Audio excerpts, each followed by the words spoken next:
and this is the first panel of the afternoon session of the third day of Armadacon. And for the second time today, we should introduce Chrissey.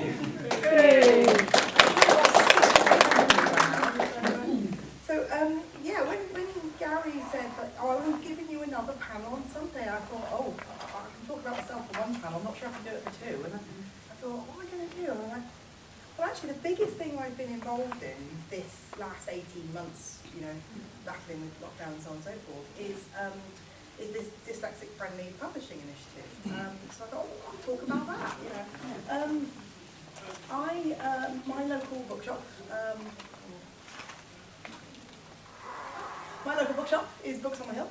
It's a lovely little bookshop in Clinton, and the owner there is Alison, my good friend Alison, and he is a dyslexic reader himself. He has a PhD, but he has managed to get that, you know, go all through academia with his dyslexia. So it's very much been a battle for him to overcome that.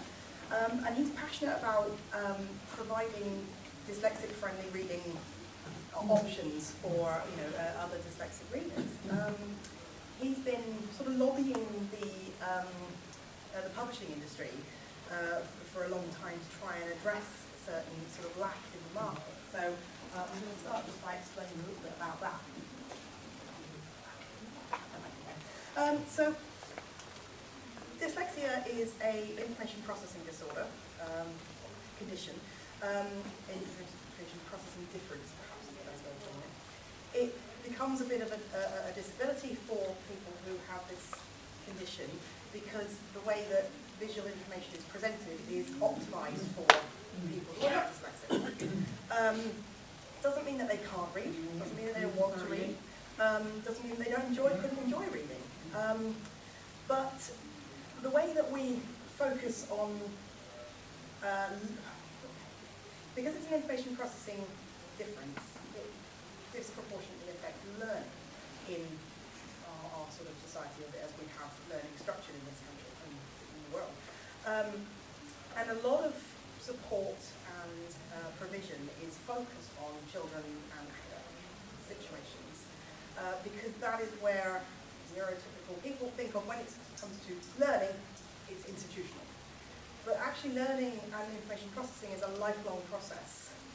It's something that most of us do unconsciously every day, all the time, and we never really think twice about it because everything is optimized for us to consume it. So you will find that in dyslexic-friendly publishing at the moment, there are books for children, there are abridged classics, but there is very little in the way of fiction aimed at adults, adult readers, entertainment fiction aimed at adults, genre fiction aimed at adults. So this is something that Alistair and the others at Books on the Hill have wanted to address for a really long time. So they've been lobbying a lot of big publishers to try and encourage this to happen, and nothing was ever really moving. A lot of people said, oh yeah, that's a great idea, and then nothing would happen. So Alistair decided, why don't we do a project to publish some books and basically set a good example. It's a big niche to fill on our own, so it was never really the intention to sort of like you know, individually populate that entire need, but it was the aim of the project is to start to address that lack in publishing, but also to provide a really good example for other publishers and hope that will inspire them to take suit and to start publishing their own dyslexic-friendly adult books. So,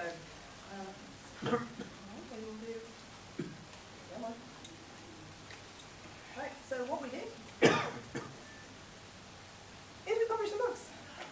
We ran a Kickstarter to finance the publication of 8 titles so that we could launch with a catalogue that we could then take to libraries and schools and bookshops and so on and so forth. And we chose to do 8 contemporary science fiction, fantasy and horror titles and 1 classic, which was Rudyard Kipling's The Man Who Lived in King. We had a number of authors who got involved. Some of them, a lot of them donated their work in you know, for us to use on these books because they supported the cause. So that was fantastic. So we had authors like Adrian Tchaikovsky with The Hatching of Cliffs. We had Stephen Floyd with Dr. Bible. Stephen Saville doing one of his Sherlock Holmes short stories, and so on and so forth. We raised enough money to print books and have published and put them out into national distribution. We've had a lot of orders placed by bookshops. We've had quite a few orders placed by libraries. So the books are getting out there. This is not usually my part in this. My part in this is to do the cover design and the formatting, and Alistair does the talking. So I'm not usually the best placed person to explain about this, but yeah, so we are starting to get it out there. A bit more about what it is exactly that these books contain. What makes a book dyslexic friendly? So that's usually the first question anybody asks when they look at these. What makes it dyslexic friendly? And the important point to note is that it's nothing to do with how it's written or what content is in it. Some of these have swear words in. It is not dumbed down or abridged or cut down in any way. They are simply purpose-written short pieces produced in a format that is dyslexic friendly. And what that means is a font that is suitable. In this case, a large. They have a lot of crossover with large print editions. A sans serif font, which for anyone who knows anything about typography, means one with no little taggy bits on the ends of the words. I did the slides in the font that we use, which is Verdana. But over and above the font, extra spacing on the page can actually be more important sometimes than just the font choice. So we add wider line spacing, but also wider spacing between the words and wider spacing between the characters. So it's all spaced out a little bit more in every way, so that the eye can pick out individual words more easily. We also then use a thicker cream-coloured paper, which prevents the print on the other side of the paper from showing through to the front, and therefore adding visual distraction. We have had some issues with the paper, but I will get onto that in a minute. So the next question we get asked is, why are they so short? Why did we do quick reads? All of these titles that we have are around about 8,000 to 12,000 words, which is a long short story, really.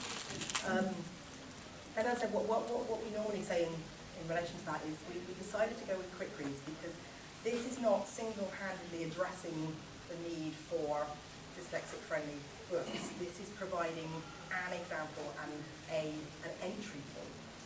The way Alistair usually phrases it, he says that if you find reading a struggle, if you've perhaps been put off reading because you haven't been able to find things that you find comfortable to read, that picking up a full-size novel that's maybe like this as a brick can be very daunting, and psychologically there's an off-putting kind of feel with that.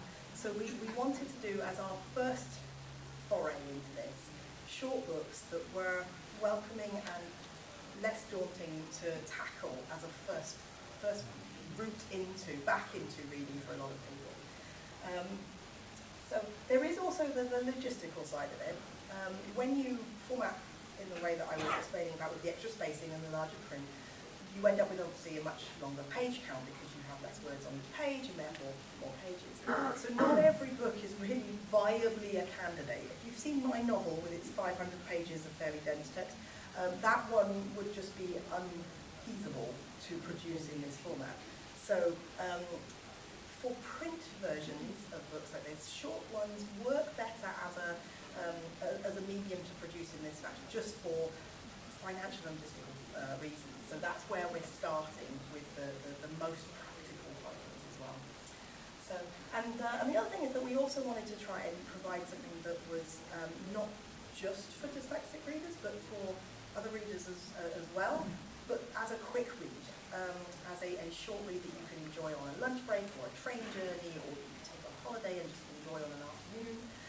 Because that sort of publishing, there's not a huge amount of that in the current sort of sphere at the moment. So it was another way of sort of like trying to reach more people with it and therefore make it more sustainable in the long term. So. Right, so the FAQs that we've been hearing as we've been going along, Don't e-books make dyslexic-friendly print books redundant? So this is one I've given a lot of thought to. I've got a blog post on my website that kind of goes into this a little bit. Because actually, really, the answer is kind of yes. E-books have this wonderful capacity where you can change the font size, and you can change the font face, and you can change the line spacing.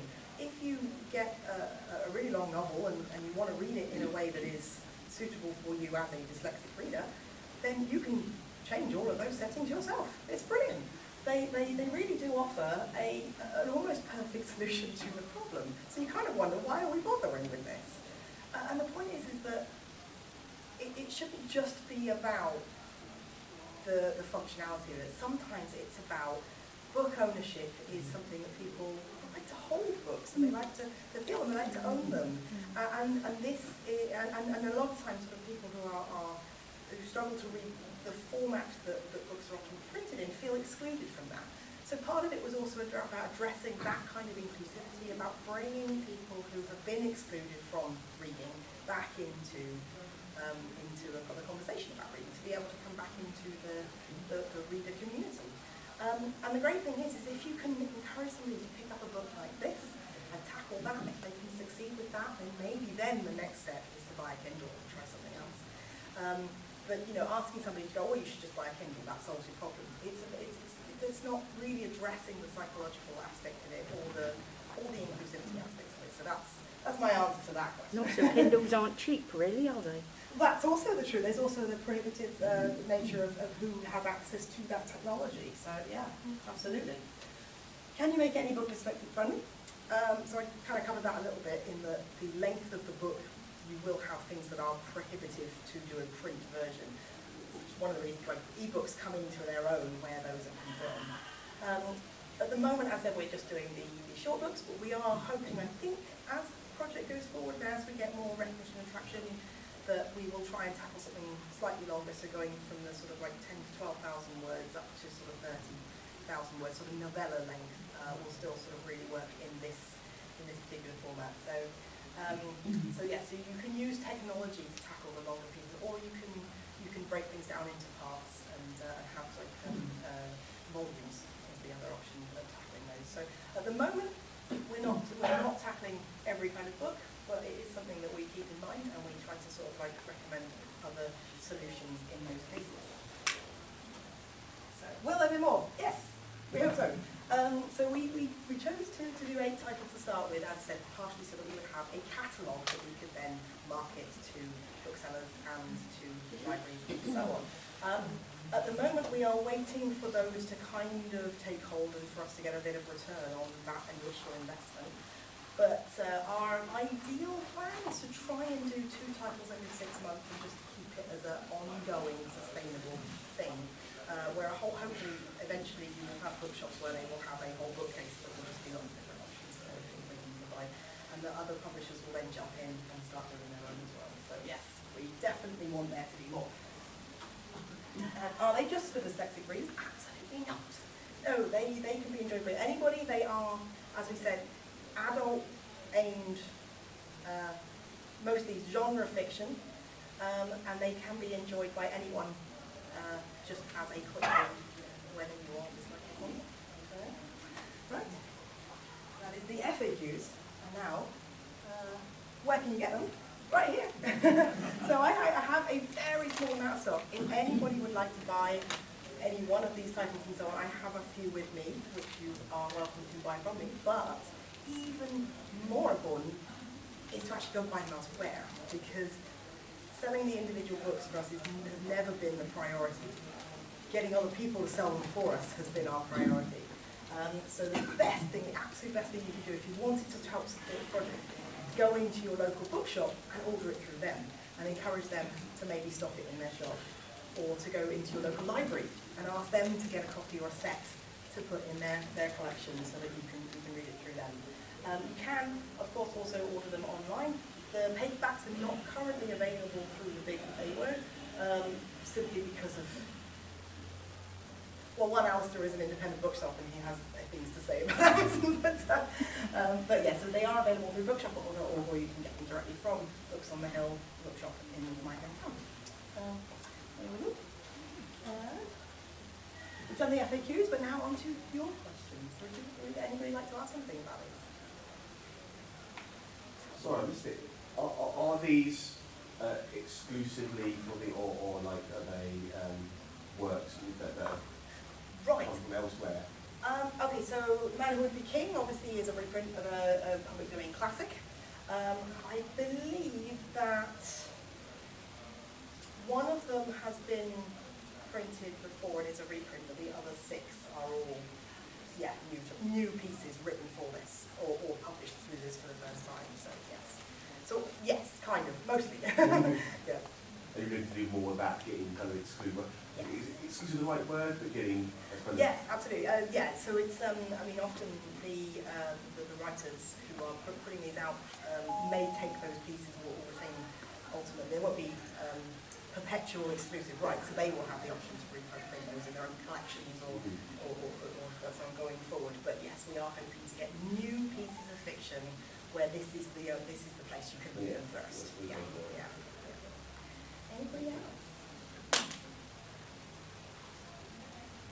I should probably clarify, I never thought I was going to film 45 minutes of this. So yeah, so I'm hoping that you guys are going to have a few questions for me. Anybody?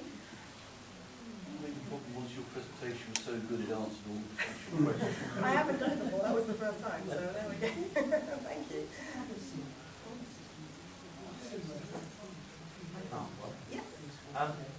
Why did you pick a dyslexic font, or why, more importantly, what do you think about the dyslexic-friendly fonts that exist? Right, so yeah, so how did we choose the font? We choose Madonna. So we did a bit of research into some other studies that had been done, because there have been academic studies into what facilitates reading for dyslexic people. And obviously the main piece of information that always comes out of those is no serif fonts. That is the carte blanche, do not do serif fonts, which is fantastic. But then which sans serif font do you pick? And in one of the studies that we saw, they had tested this one particular Madonna, and among all of the people who had taken part in this study, it was the least hated. A lot of people found that it was very helpful. They didn't all necessarily feel that it was the best option of the ones that they had tested, but all of them found that it was good. And none of them found that it was worse. There are some fonts on the market that are purported to be dyslexic-friendly fonts, specifically designed for dyslexic readers. In particular, there's one called Open Dyslexic, which, if you've ever seen it, it's got like a kind of weird weighting to the bottom of the letters, so they're slightly thicker on the bottom of the letters and then thinner on the top. And some people, some dyslexic readers find that absolutely brilliant, it's the best thing ever, and they love it. And then others actually find that it makes it worse. So because of that sort of mixed reception to some of these specifically designed fonts, we decided to go with what's effectively the lowest common denominator, the one that would offer the improved accessibility to the most people, to the widest swath of people. So that was sort of the mechanism that we went through, the process we went through to pick which font to use. Anybody else? Well, I have the books here. If you would like to come up and have a little look at them, see what the paper is like, what the feel of them is like, what they look like when you're holding them. Do come and have a fondle. I did say I was going to mention a bit more about the problems we had with the paper. So we wanted to go for a very cream-coloured paper because reducing contrast is a positive step towards improving the accessibility. But because there are very few publishers publishing books using this kind of paper, a lot of the printers in the UK don't have access to that paper.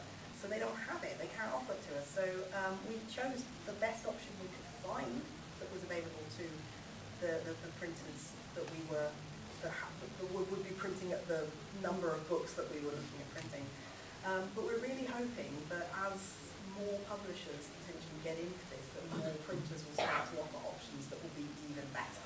So we're pleased with the result that we've got, but we know there is room for improvement, and we're hoping that as these things move forward, that printing technology will be there to back us up.